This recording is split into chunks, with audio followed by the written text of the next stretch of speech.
This is Sue Heineman, principal bassoon of the National Symphony, and I teach at the University of Maryland as well.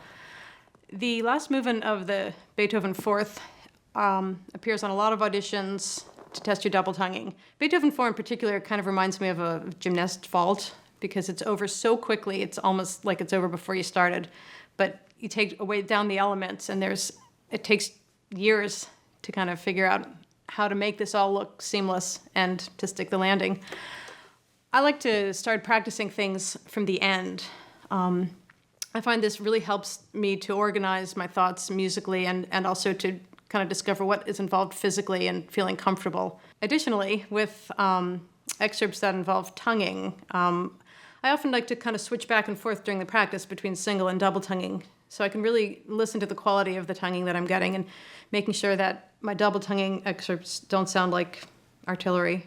If you think about the opening of the last movement of the Fourth Symphony, the violins sound very elegant and effortless, and we can hear the grace note. And all of those things are things that we should strive for. It's often very difficult for the bassoonist to get that grace note to come in, and I'll talk about how I approach that in a minute. But first, for the backwards practicing, I'm just going to start the last beat.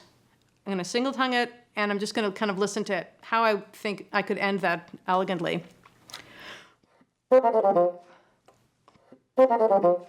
now I might compare that to my double tongue. I'll go back and forth with that a few times and just see how closely I can make the double tongue match. If you have a single tongue that's fast enough to execute this with two slur, two tongue, you want to think about the way that sounds and actually use that to your advantage. And you can, if you can single tongue fast enough to do, for example, the last two beats,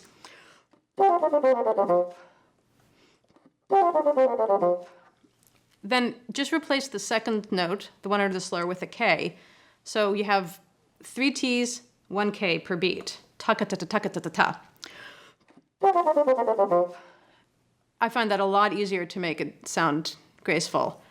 For the tag in the end, when you play it in the orchestra, you really have to play pretty loudly or it won't be heard. But in audition, again, you want to give a sense of ease, of comfort, and of a piano dynamic. It's helpful, again, to start with 2 slurs, 2 tongues, maybe tongue them all, compare, and really listen to the quality of your attacks. Now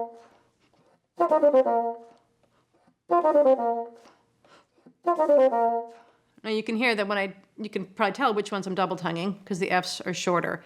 So again, I might consider just using ta for all of those the first beat. Sometimes we get into trouble playing an excerpt because we're so used to playing it in the direction that it goes that we don't realize that we've adjusted our sound production. If you take the first bit of the second solo and just double it back on itself,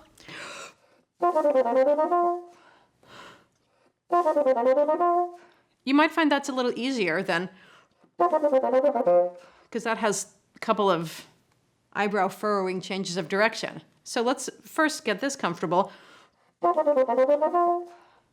Notice that the first 7 notes of that little exercise are the same as in the solo, but I can comfortably just kind of loop around the B flat and come back. It's much easier to play. So with that in mind, staying with that kind of sound production, I'm going to put it back in the excerpt. And so I start to feel much more ease in it and a focus on a gesture. To get the grace note to come out cleanly, it's really important that the notes before and after it have as much pitch as possible and as much length. And again, for me, this is much easier to do if I'm using T syllables, single tonguing.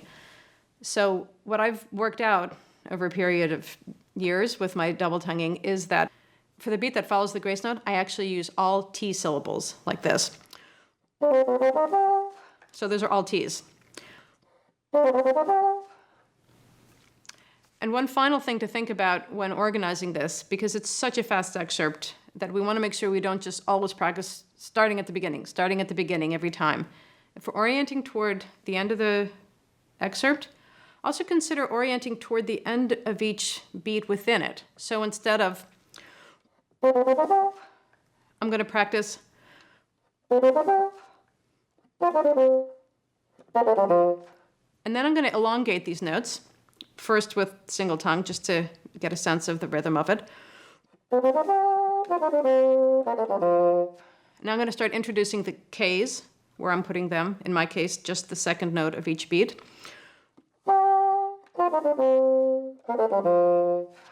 It sounds a lot less aggressive than if I go. Now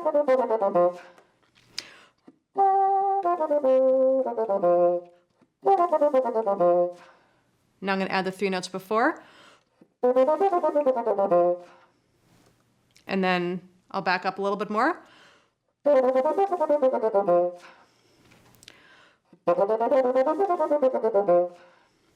So practice it that way. Again, trying to emulate the elegance that the violins get. A lot of times when I hear people play this excerpt, it sounds like it's starting on a downbeat.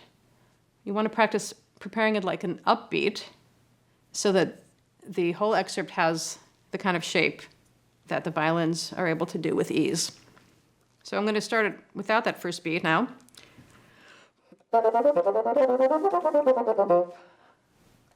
And then finally, when I'm happy with the way that sounds,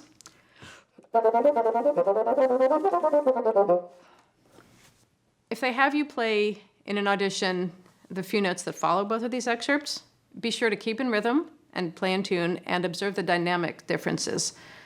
Similarly, if you have to do the opening solo with the clarinet,